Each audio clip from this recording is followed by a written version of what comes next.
La inquietante distinción de ser el causante directo de la muerte de más personas que cualquier ser humano en la historia le pertenece a Mao Zedong.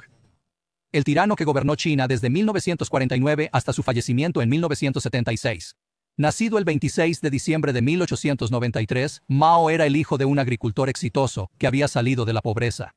Mao, desde que supo leer, se obsesionó con los libros. Su primer trabajo fue en una biblioteca.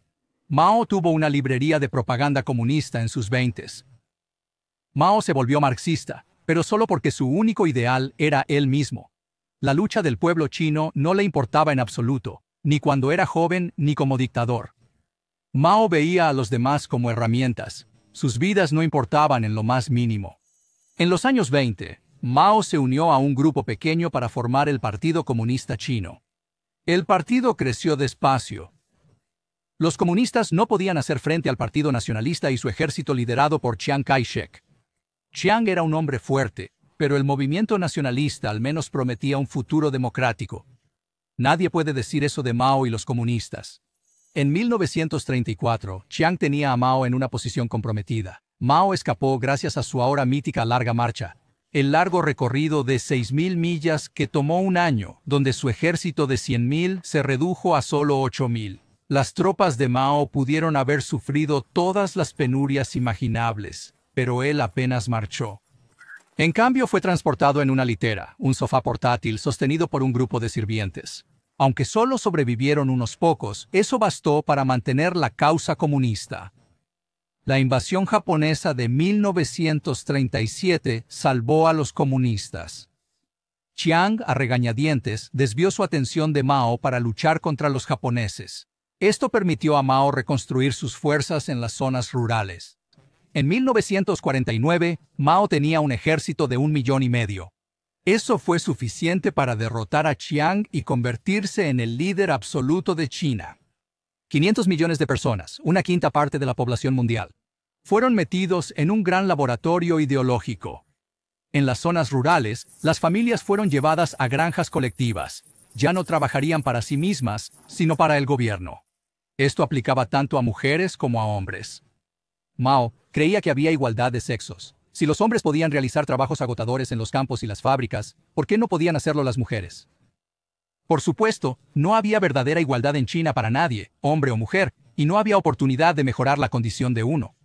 Si te mandaban a un pueblo, debías quedarte allí. Si te mandaban a una ciudad, debías quedarte allí también. El trabajo que el partido te asignara, ese era tu trabajo. No podías decir, preferiría ser maestro que agricultor. Bueno, podías decirlo, pero si lo hacías, te dispararían.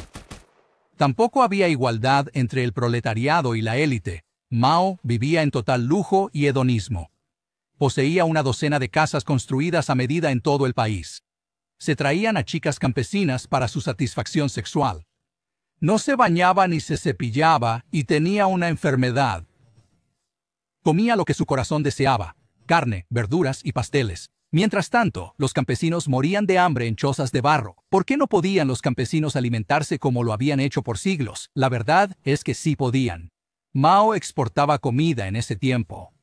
Pensaba que China debía ser una gran potencia militar, así que cambió comida por armas. Los soviéticos en Europa del Este recibieron el grano. Mao se hizo con las armas. Los campesinos no obtuvieron nada, y después tuvieron aún menos. Desde el año del gran salto adelante, Mao apretó más a los campesinos. Su sufrimiento es difícil de describir. Primero se comieron a los perros, luego a las ratas, después la corteza de los árboles, y en algunos casos, carne humana, según un testimonio de la época.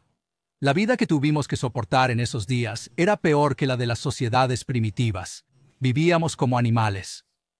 Decenas de millones murieron antes de que Mao se detuviera, pero nunca estuvo lejos de otro experimento social fallido.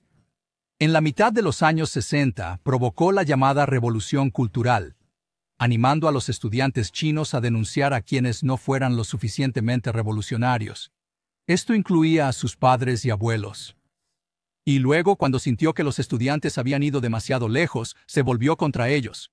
Miles fueron a campos de trabajo, y claro, muchos fueron torturados y ejecutados. No era purga maoísta si eso no pasaba. Después de causar la muerte de entre 50 y 70 millones de personas de su propia nación, Tras empobrecer al país más grande del mundo y eliminar a quienes se le oponían, Mao falleció en su cama en septiembre de 1976. Es difícil pensar que haya hecho algo bueno en toda su vida. Soy Paul Kengor, profesor de Ciencias Políticas en el Grove City College y editor de American Spectator, para Prager University.